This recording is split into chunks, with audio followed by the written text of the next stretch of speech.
नमस्कार दोस्तों, धन की आवश्यकता जो होती है वो सभी को होती है। पैसा तो हर इंसान को चाहिए। जीवन को चलाने के लिए पैसा बड़ा जरूरी है दोस्तों। ये बात अलग है कि आप कौन सा कर्म करके पैसा कमाते हो, वो परमात्मा डिसाइड करता है। मेरा तो यही मानना है कि यार परमात्मा ने जिसके जो ग्रह लिख दिए वो उसी रास्ते पे चल पड़ता है। अच्छा और बुरा तो इंसान को पता होता है, लेकिन फिर भी इंसान जो है वो रास्ता भटक जाता है।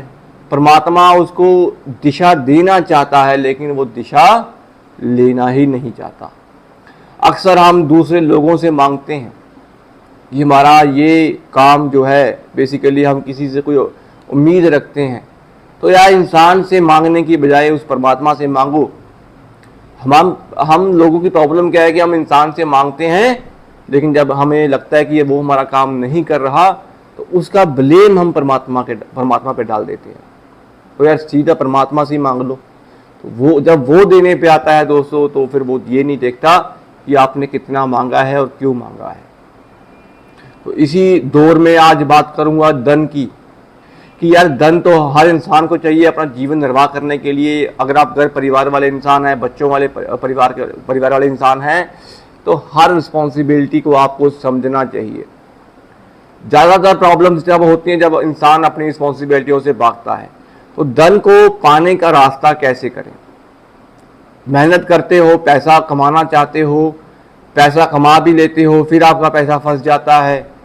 जब पैसा कहीं से आ नहीं रहा, बिजनेस करते हो, व्यापार करते हो, लेकिन पेमेंट्स नहीं आ रही, पेमेंट रुक चुकी है, किसी से पैसा लेना है वो दे नहीं रहा, तब आप उपाय कर सकते हो। या फिर आपको किसी से कोई हेल्प चाहिए पैसे की, लेकिन वो आनाकानी कर रहा है, दे नहीं रहा। तो इस सिचुएशन में यार उपाय कैसे करना है? देखो, डेली निर्वाह के लिए तो हमें चंद्रमा को देखना पड़ता है कि चंद्रमा आपका कैसा है। चंद्रमा अच्छा होगा तो डेली पैसा आएगा, चाहे वो ट्रेडिंग से आए, चाहे वो किसी और सोर्सेज से आए, पैसा तो आएगा जब चंद्रमा अच्छा होगा। क्योंकि चंद्रमा लिक्विड कैश है, चंद्रमा पानी है, चलता दरिया है, बहता हुआ दरिया है। जहां पे चंद्रमा रुक गया ना, तो वहां पे गंदगी जमा हो जाएगी। तो चलने दो। तो पैसा भी चर्निंग है, आता है चला जाता है, आता है चला जाता है। तो ये पैसे का फ्लो जो है ये चंद्रमा होता है। जब आपके पास पैसा आता है तो मन खुश होता है, जब चला जाता है तो मन दुखी होता है। फिर आप सोचते हो कि यार फिर कैसे आएगा। तो धन के हालात, लिक्विड कैश के लिए चंद्रमा देखना पड़ता है, लेकिन बरकत के लिए बृहस्पति को देखना होता है। बृहस्पति अच्छे होंगे तो मोटा पैसा आएगा, धन अच्छा आएगा, रुका हुआ पैसा भी आपका निकल आएगा। तो धन के लिए बृहस्पति का अच्छा होना जरूरी होता है। कुंडली में बृहस्पति जब कभी खराब होंगे तो आपके ऊपर कर्जा बढ़ेगा तो ब्याज भी बढ़ेगा। तो बृहस्पति कुंडली के छठे भाव में है, अष्टम भाव में है। कुंडली में बृहस्पति दसम भाव में बैठे हैं। तो इस कंडीशन में पैसा भूल जाओ कि आप कभी कमा पाओगे। जब कभी भी पैसा कमाओगे तो दूसरे लोग ही आपका फायदा ले जाएंगे। और छठे भाव में तो मैंने देखा है कि लोन इतने इंसान ले लेता है, लोन के ऊपर लोन, लोन के ऊपर लोन, फिर उसी को चुकाता जो है वो इंसान ब्याज बढ़ता रहता है। तो बृहस्पति दसम भाव में भी पैसा कमा नहीं पाता, लोग उसको लूट के लेके चले जाते हैं। मतलब कि ऐसा इंसान खुद अपने पैसे ही नहीं मांग पाता। सप्तम बृहस्पति के लिए भी यही बोला गया है कि ऐसा इंसान बड़ा प्रैक्टिकल नहीं होता, दूसरों के ऊपर करुणा, भावना, दया, ऐसी सोच ऐसे इंसान की होती है, और ऐसे इंसान को दूसरे लोग भी जो है वो यूज कर लेते हैं। तो दसम भाव, सप्तम भाव, अष्टम भाव और छठे भाव का बैठा बृहस्पति आपके धन की बरकत को हिला सकता है। दोस्तों सिंपल सी बात बताऊंगा, अगर आपके पास धन नहीं आ रहा, किसी भी सोर्स से आपको पैसा चाहिए, तो आपने क्या करना है दोस्तों, 200 ग्राम चने की दाल, जहां पे आपको लगे कि यार धन के सारे रास्ते बंद हो चुके हैं, पैसा तो मेरे पास देखने को नहीं मिल रहा, क्योंकि पैसे का मेरे पास पैसा आएगा कैसे।